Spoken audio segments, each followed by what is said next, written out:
নমস্কার বন্ধুরা, বাঙালি রান্নাঘরে চলে এলাম আবারও একটা নতুন রেসিপি তোমাদের সঙ্গে শেয়ার করব বলে। আজকে বানাচ্ছি চালের পায়েস। আর তার জন্য দেখো, এখানে দুধটাকে ভালো করে আমি আগে প্রথমে জাল দিয়ে নিয়েছি।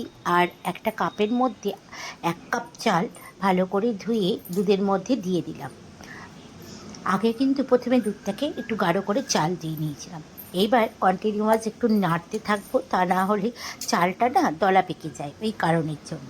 তো চালটাকে ভালো করে এইভাবে নাড়তে থাকবো যতক্ষণ না চালটা, ওই দুধটা আবার চালের সঙ্গে ভালো করে ফুটছে।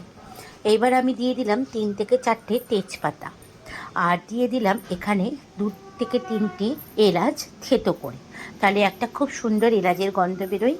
আবারও আমি ভালো করে নাড়তে থাকবো।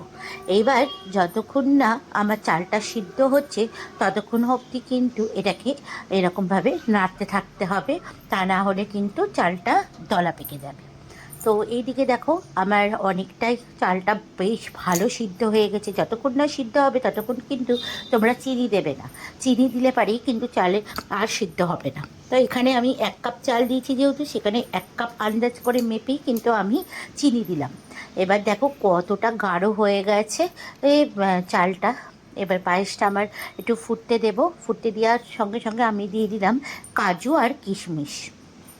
এবার ভালো করে এবার সব শুদ্ধ একসঙ্গে নাড়াচাড়া করতে থাকবো, সম্পূর্ণ ভালো করে মিশিয়ে দেব। আমার অলমোস্ট রান্নাটা হয়ে গেছে। তা কারা কারা পায়েস খেতে ভালোবাসো আমাকে কিন্তু কমেন্টস করে জানিও।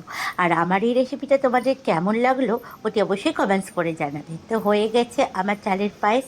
তাহলে এই রেসিপিটা ভালো লাগলে লাইক করো। দেখা হচ্ছে আবারও একটা নেক্সট ভিডিওতে তোমাদের সঙ্গে। সবাই ভালো থাকবে, সুস্থ থাকবে।